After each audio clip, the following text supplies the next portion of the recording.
goal of residential school.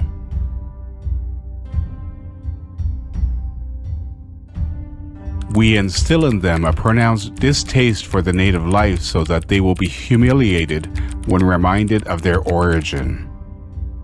When they graduate from our institutions, the children have lost everything native except their blood, said Bishop Grandin. Bishop Vital Justin Grandin was a Roman Catholic priest and bishop. He was known as a key architect of the Canadian Indian residential school system, which has been labeled as an instrument of cultural genocide.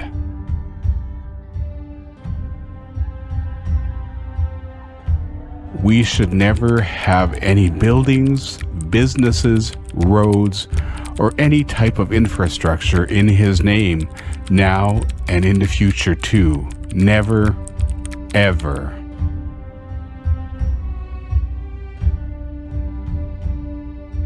If you are living in North America, then you are on First Nations indigenous land.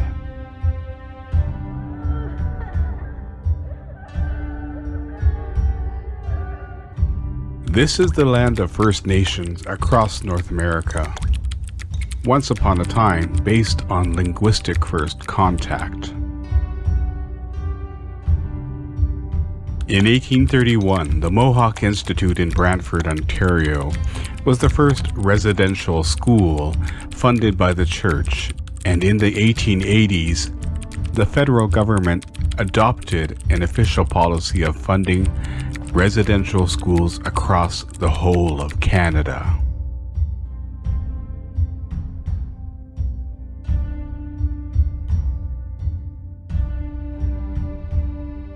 First Nations children were forcefully taken from their homes, reserves, and were put into the residential schools. A boarding system was created by the Canadian government and run by the churches.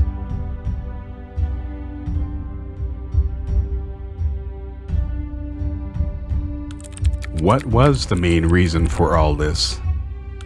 Main target and focus was to separate children from their families and culture. Genocide of the First Nation children. Kill the children in childhood. Genocide of First Nations cultures. If you look at the before image closely, you can clearly see that Thomas More is holding a gun in his right hand. Who gave him the gun? And what is the gun doing in the hands of this innocent First Nation boy?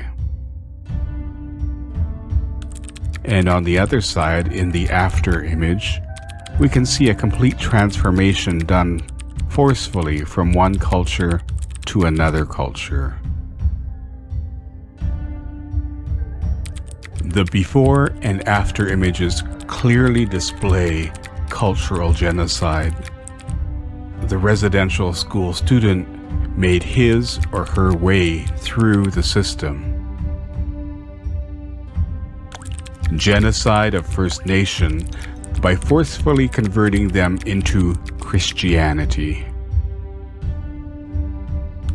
Gain control over First Nation people, land, and resources.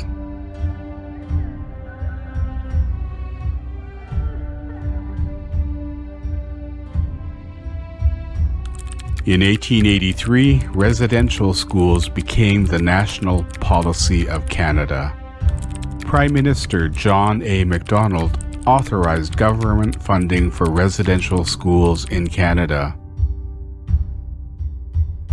1883 marks the beginning of the government's official involvement with the Indian residential school system.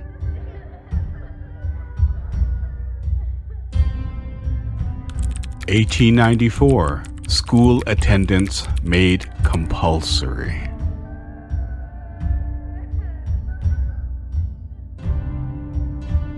First Nation children with long hair had their hair cut forcefully. The moment they entered the school ground, their hair was cut into a particular style.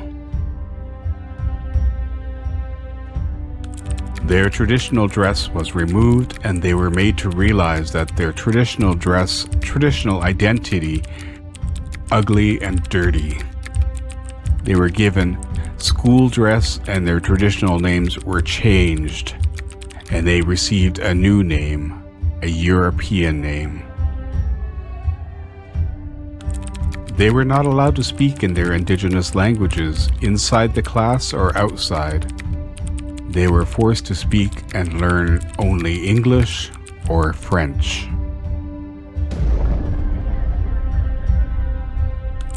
The indigenous students were only allowed to meet their parents and family only during the school breaks and holidays. Many parents used to regularly travel to the school, often camping outside closer to the school, so that they could be closer to their children. The school and the church staff noticed this, and after discussion, they made the decision that the school had to be moved to a greater distance, very far, far away, so that the parents cannot meet their children very easily. The mastermind of this idea was Hayter Reed.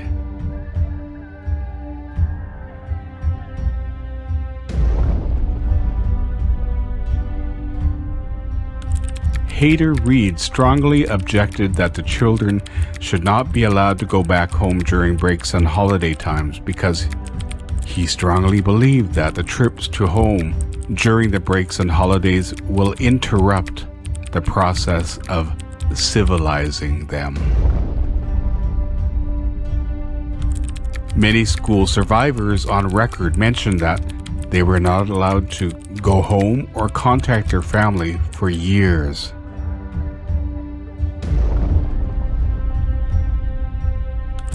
If the children or students tried to escape or protest, they used to get harsh punishment by the school staff. In 1911, Canada signed formal agreements with the churches to run schools. The schools were told to be strict with the children by the government. There were many sexual abuses that were reported by the children, which were done by the staff and teachers of the school. In 1920, residential school became mandatory from age 7 to 16, only for First Nation children.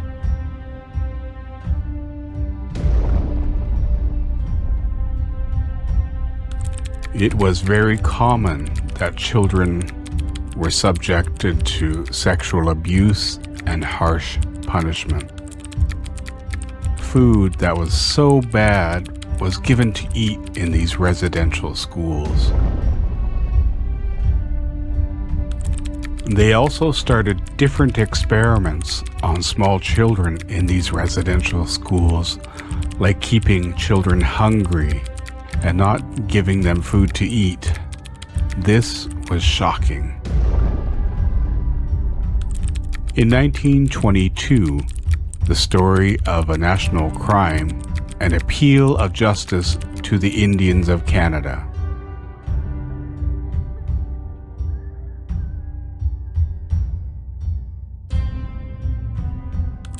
Where Was Humanity? Was done by church staff.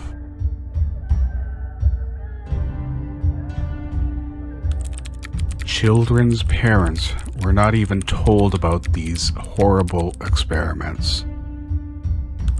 Where is humanity?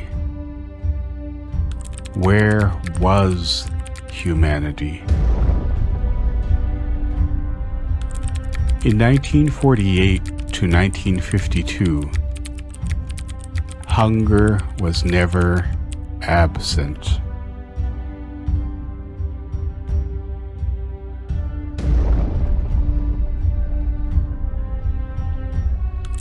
multiple reports on nutritional standards were released, highlighting the malnutrition and poor health conditions endemic in residential schools. In 2017, scholars Ian Mosby and Tracy Galloway published an academic article linking the diets in residential schools to current patterns of diabetes among indigenous peoples in Canada. Due to the lack of nutrition in residential schools, children got diseases like tuberculosis, and this tuberculosis was the most common cause of death in small children. The dead bodies of these small innocent children were taken to the graveyard, which was located close to the Roman Catholic Church in the village. In 1907, Dr. Peter Bryce, the chief medical officer for the Department of Indian Affairs, conducted a study on the health of students in industrial schools in Manitoba, Saskatchewan, and Alberta.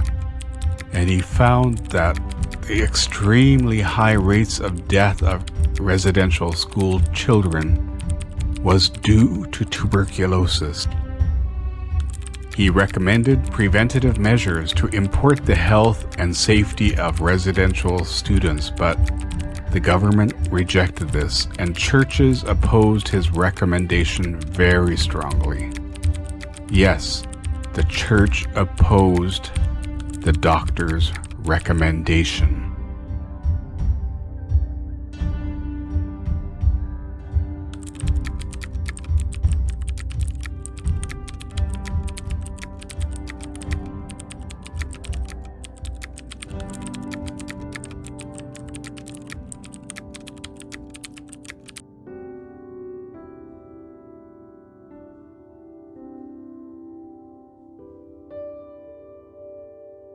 My name is William Joseph Lawrence. I was born December 28th, 1953 in Vernon, BC. 68 years old. And when I was a young child, I'm not exactly sure of the age, but I was fairly young when I went to Kamloops Residential School with my brother and two sisters.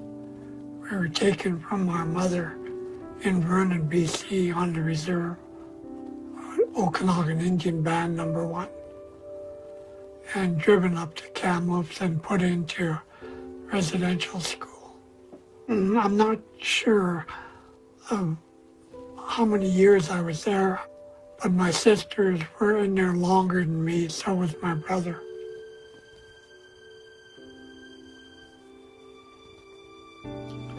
And being in there was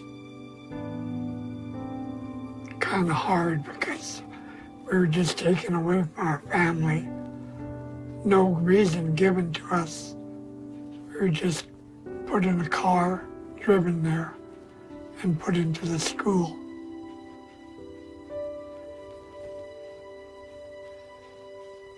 And I got to see my mother maybe, I think, once a year, if I was lucky.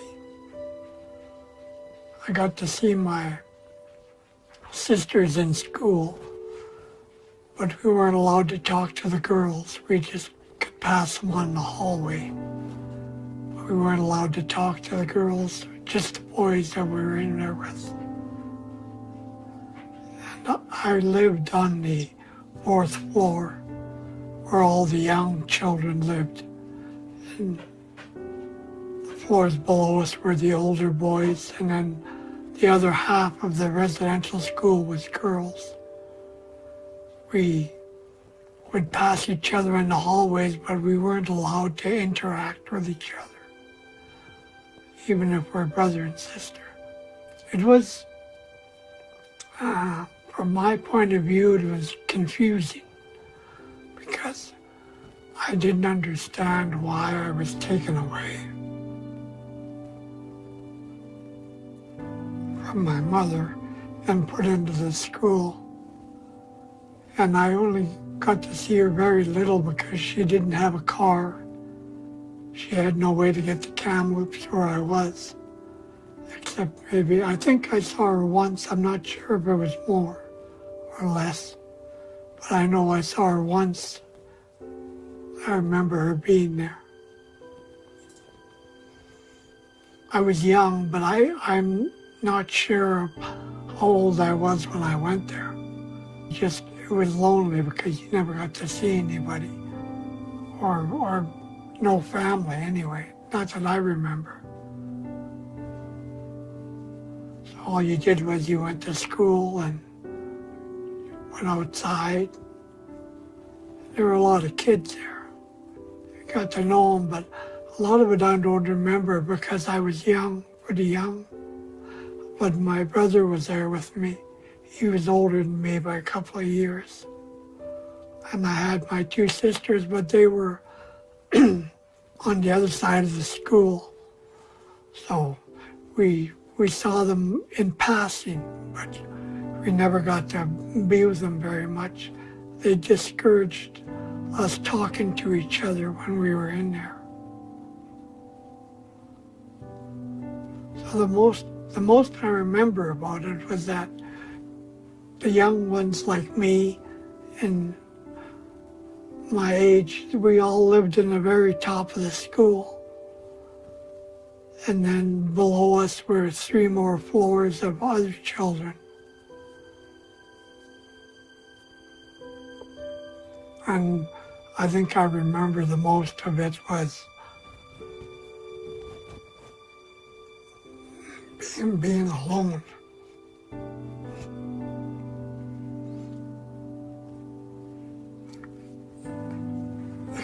Except for the other children that were there.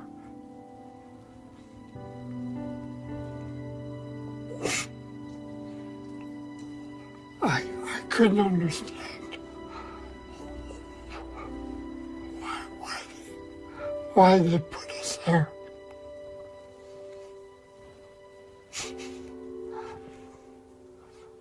Nobody explained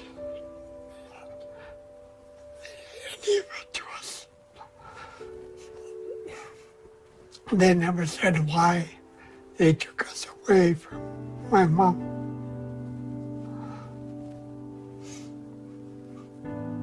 And as long as I was there, I only got to see her a couple of times.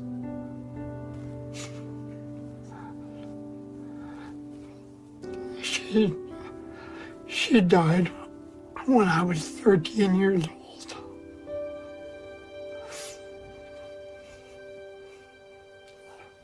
And I was in a foster home, so I never got to see very much of her.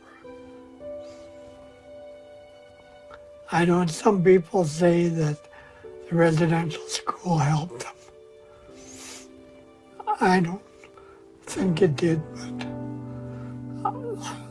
I felt like it separated us from other people, made us feel different.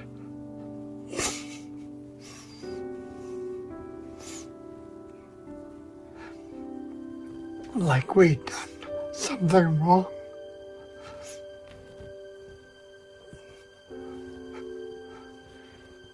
I've never thought much about this until the last year that I was there. And then as you get older, it bothers you more because then you start to understand. And you start to ask questions as to why things like this happen to people.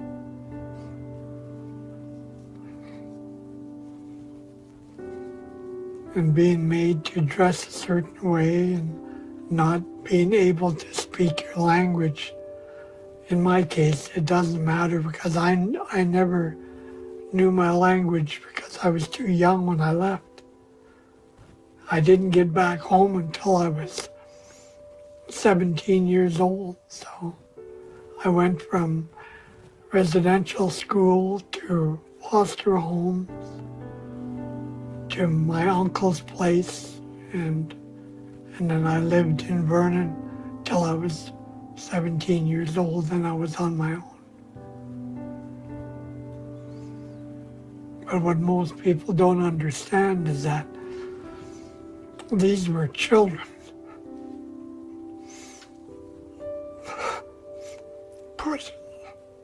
put into this place. And a lot of times all you heard at night was crying.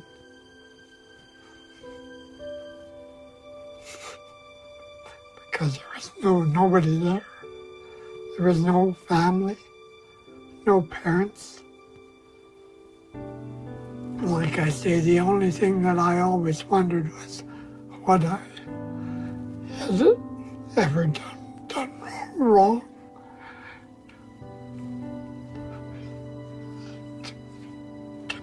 To be put in that place. Because I was never explained why we were there until we got older and we found out we were there because we were Native. And the only reason they put us there is because we were Native. Maybe to change us or to give us a different point of view, I'm not sure. But I think if you did that to a child nowadays, society wouldn't stand for it. But back then it was acceptable because it was part of the government. So nobody questioned what they did. It changed a lot of people, changed their lives, changed the way they thought about being who they are. Maybe prejudiced, who knows, I'm not sure, but I might have been different, but I think I was too young to really understand what all of this was about.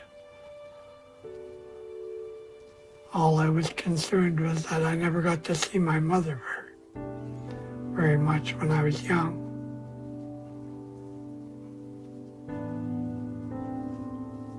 So I don't understand, even as old as I am now, as to why they did that to us. What we ever did to deserve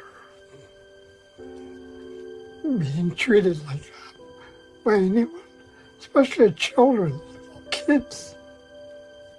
They didn't hurt nobody.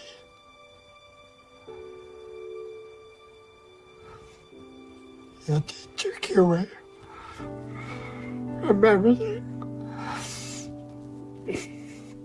Everything you had and everything you were familiar with, they took it away. And they put you somewhere with a bunch of strange people to tell you that being who you were wasn't right. That wasn't fair to anyone. There might be a stronger way to say this, but when you get emotional and you think about it, even at my age, now it bothers me. If I'd known that I wasn't going to have that much time with my mother, I would rather have been home with her. Because we were close. And she passed away, I was 13 years old.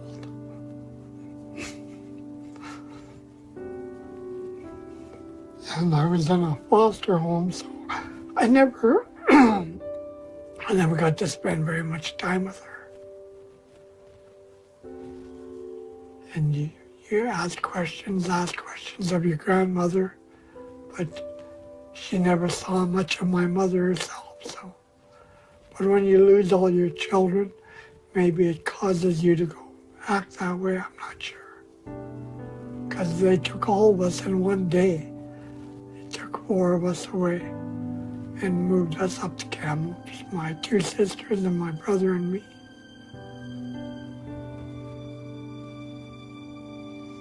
Well, I think about it, but I don't understand the reasoning behind it. And you never forgive the people that did this for what was done, but they were only doing what they were told to do. So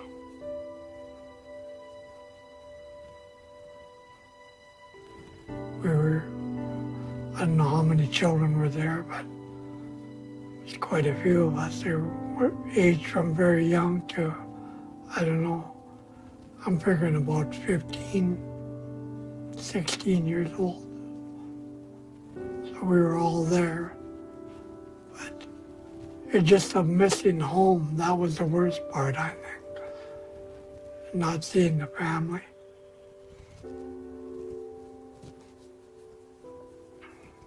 So I went back to the celebration they had there. It just brought back a bunch of memories of what it was like being young and being there. And you look at things nowadays and kids don't realize how lucky they are compared to what we had to put up with back then. So hopefully I'm not that bad of a person. I didn't turn out too bad.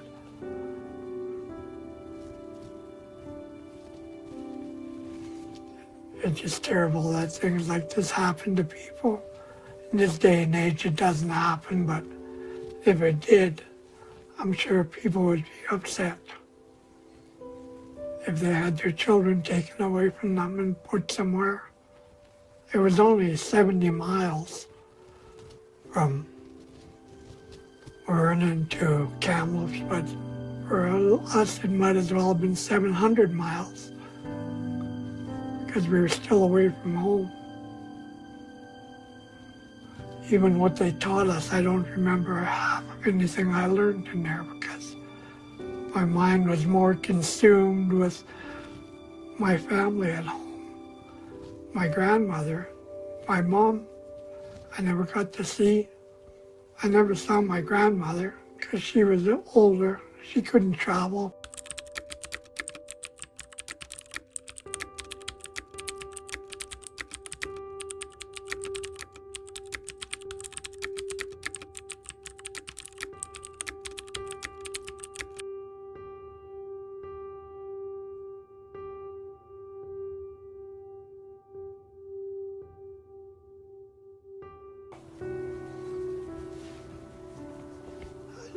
Brings back more bad memories than it does good.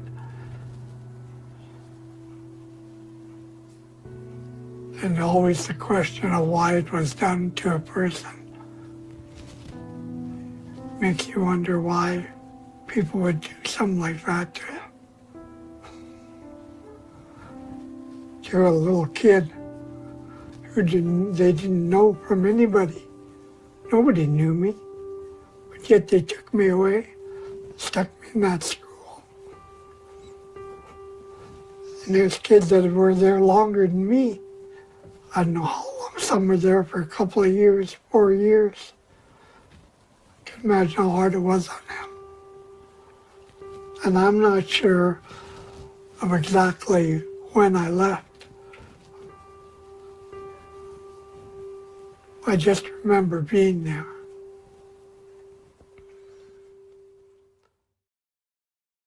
When we would be walking around the grounds by the school there, we reached down to pick up an apple one day and the nun told me not to.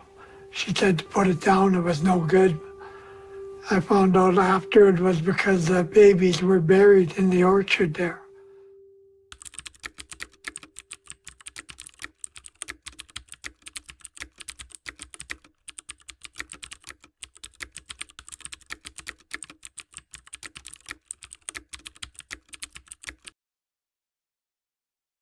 You're always thinking of your family. And then other children that came there, when they first got there, they were always sad and crying all the time until they got used to the place. But I don't think you really ever get used to it.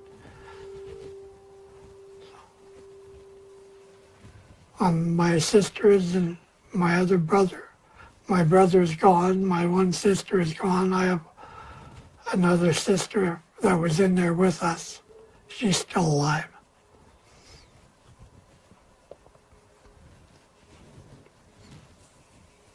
But as much as I remember, I was pretty young, so I remember going on walks and stuff. I think most of it was just the loneliness of not being with family. You're there with other children and you can identify with that, but still the loneliness of not being home. I think that's all the bad parts of my life that I remember. Hopefully if this goes on the air, somebody will get something out of it or identify with it. To know that that place was not a very good place. It didn't do me very much good anyway. Not the memories. I think I was too young to have excelled in anything or any programs or anything because I was too small.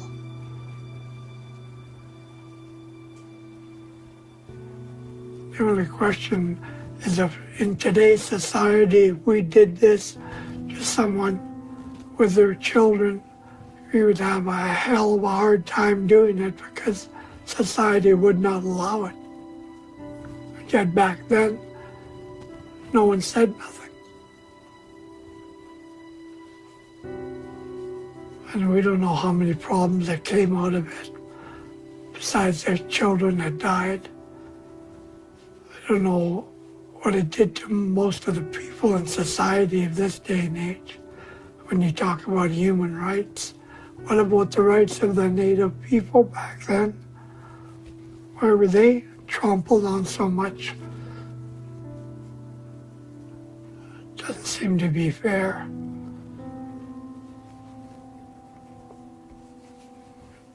You look at people and you say, oh, they got problems. This is the reason why some people have problems, because they were treated differently from everybody else. It's not like a coat you wear you can just take off. Say, well, I'm not Indian today. Well, this is part of your life. It's who you are. I was proud of who I am.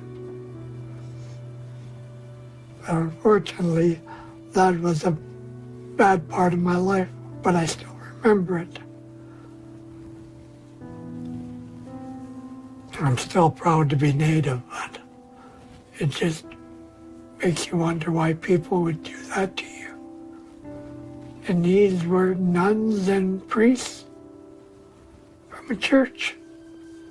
And as a matter of fact, they had a church in the school, you know. So how do you go and pray? What do you pray? Well, please the Lord, take me away from this. And you're still there the next day. So why? Well, praying doesn't even help. Not even in the chapel. Because nobody comes to get you.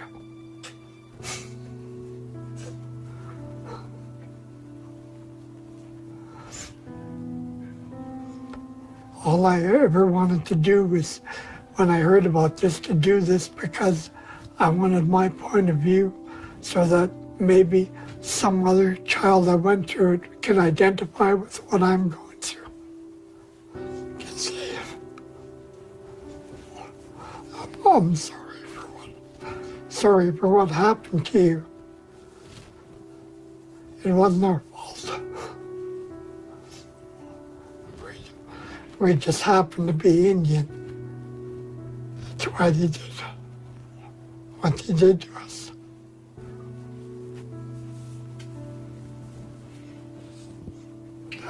That's all I know, and that's exactly how I feel. I go by there now that I'm older, I drive up there and I look at that school and I think of all the kids' lives that were ruined because of this place, because of what the people did to us. And if you fall down in life, you gotta get back up and try and be stronger, not let it affect you like that.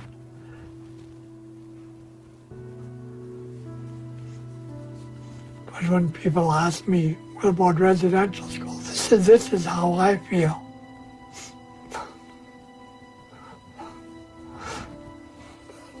And I get angry at times, but it doesn't help.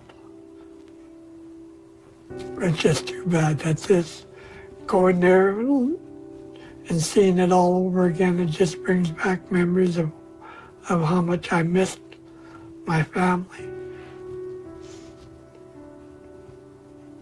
So hopefully if anybody gets to see this, they'll understand.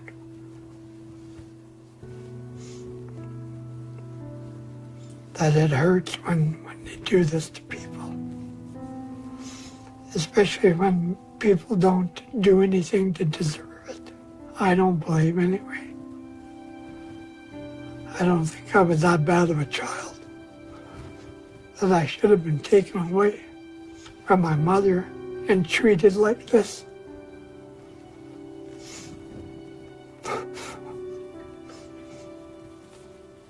Especially not by nuns and priests.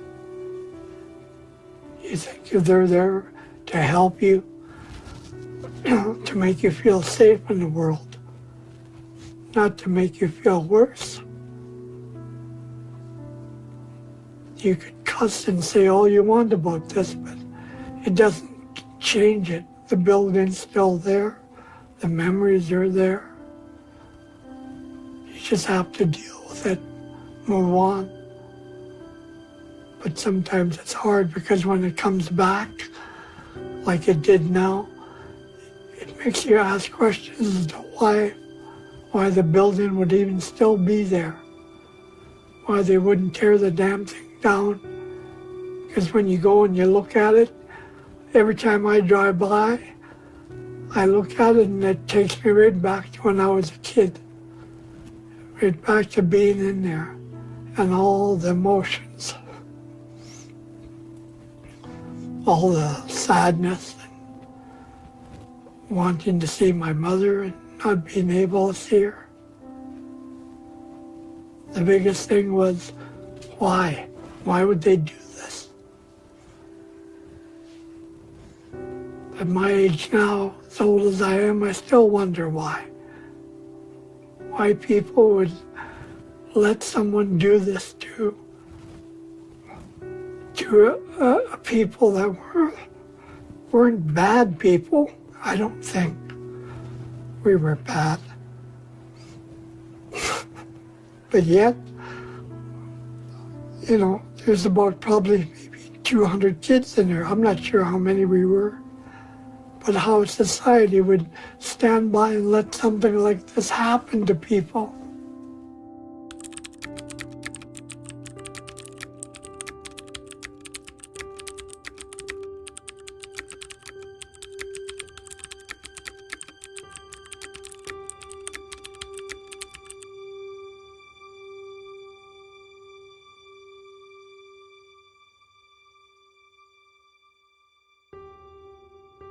Where were our rights? You can believe in God, you can believe in religion, in the church, but it doesn't help when you're in there.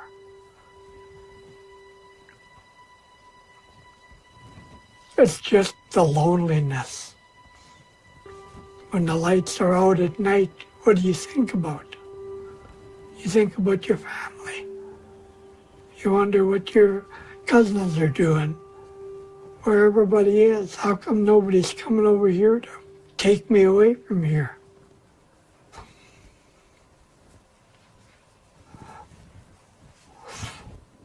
I think that was the biggest thing, was wondering what I did wrong. And then you wonder for the rest of your life what you did wrong to deserve that, or to be treated like that. That's my interpretation of the way it is. Maybe other people it's different, but this is how I feel, was that I didn't do anything wrong.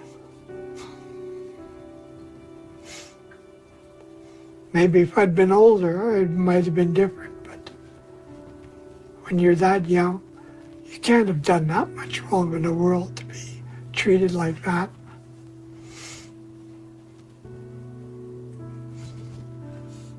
That's all I ever wanted to say about it. I just wanted my point of view put across as to what I feel wasn't fair to me or anybody else.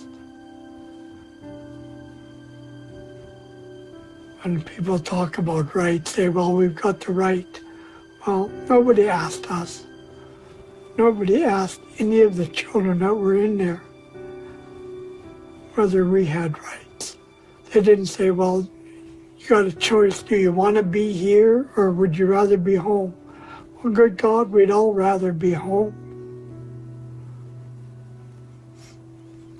Because when you're young, it makes you feel like you're being punished for something. I don't know what. But maybe as you get older, it might be like an adventure, but it sure didn't feel like that to me.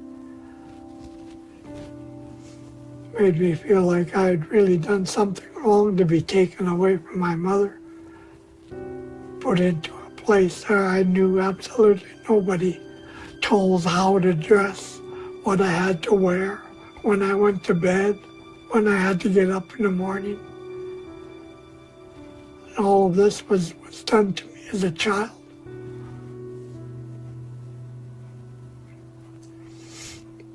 But now I look at it and maybe I learned something. Not that I wanted to, but maybe I learned that I got to be able to stand on my own 2 feet, not ask people for favors, try and do everything myself, because this is what it takes to survive in the world.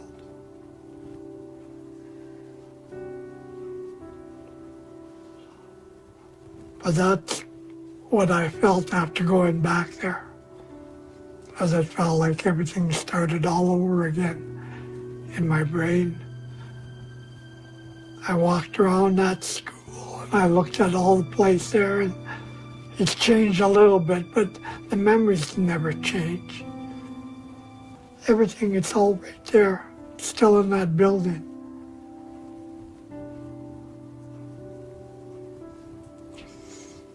To maybe deal with problems they're having, I don't know. But being there just brought everything back to me when I was a little guy. I don't even remember how old I was when I went there.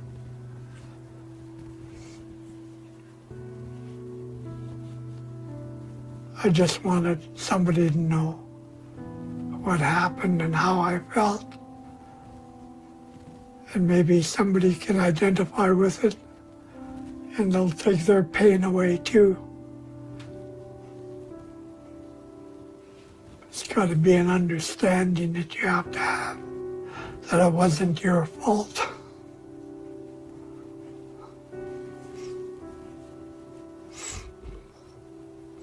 I didn't deserve to be put there, I don't think. I don't know. I remember parts of it, but not all of it. Maybe I was traumatized. I don't know what the word is. I'm not sure. But everything that I think of isn't good there anyway.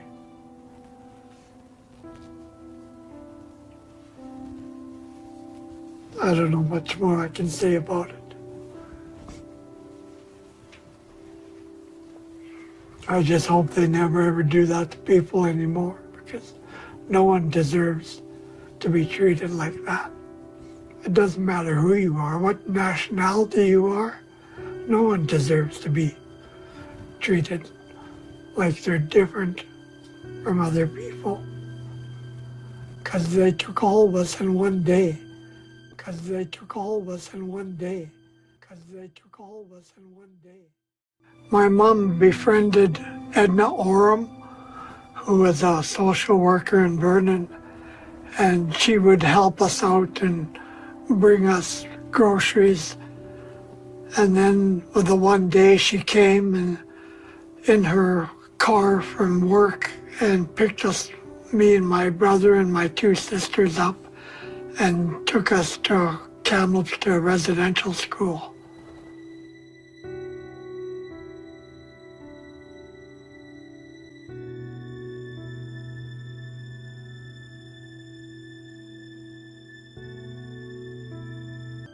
She has a building named after her in Vernon. She was a social worker with social services. That's how my mom got to know her. I think if you did that to your child nowadays, society wouldn't stand for it. But back then it was acceptable because it was part of the government. So nobody questioned what they did. But that was my experience in Kamloops Residential School. But back then it was acceptable because it was part of the government. But back then it was acceptable because it was part of the government. But back then it was acceptable because it was part of the government.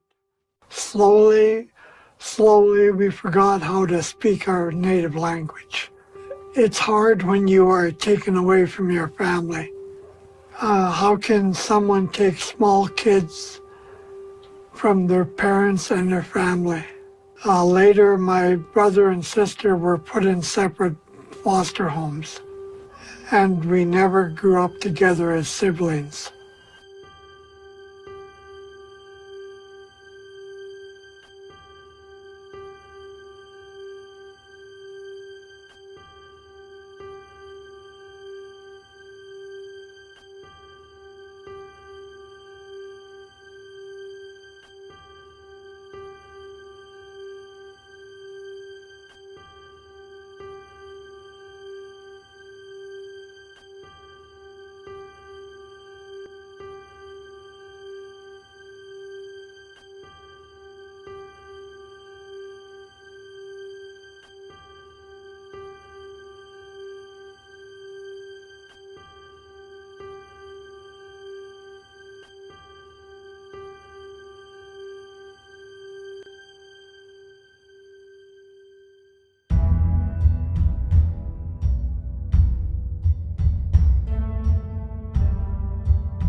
She was not my queen. I don't know why people call her queen. Or what did she do for our people? What did she do for Canada? What did she do for North America? What did she do for First Nations children, girls, and women? Why are we crying and mourning for her?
It's not just a part of who we are as survivors, it's a part of who we are as a nation. The National Student Memorial Register was created to forever remember and honor the children who never returned home from residential schools. When the Memorial Register was brought into the present form, we sought the advice, guidance, and blessing of survivors, elders, and knowledge keepers at a national gathering held at Turtle Lodge in Sagkeeng First Nation, Manitoba. The elders emphasized the importance of working with ceremonial people across the many indigenous nations of this land. They emphasized that all nations, customs, and traditions must be respected in honoring these children now and in the future. The memorial remembers, honors, and acknowledges those children who died while attending a residential school in Canada. This registry represents the first time the names of children that never returned from the schools are commemorated and made available on a national basis in Canada. In recognizing these children, we recognize the pain inflicted on families and communities. We honor and remember the children taken and the parents left behind. We recognize that every child matters. We mourn the lives lost. There are additional names of children waiting to be found that are not included within this register. There remains an extensive amount of work to be done to find all the children that never returned home and their burial sites. Please contact the NCTR if you would like to add, remove, or change a child's name in the Memorial Register. A national residential school crisis line has also been set up to provide support to former students. This 24-hour crisis line can be accessed at 1-866-925-4419. Following the direction provided by survivors during the community engagement held in 2018 and at the National Gathering of Elders, only the names and dates of death will be public.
There are still more children to be found.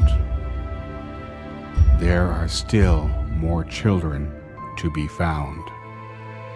There are still more children to be found.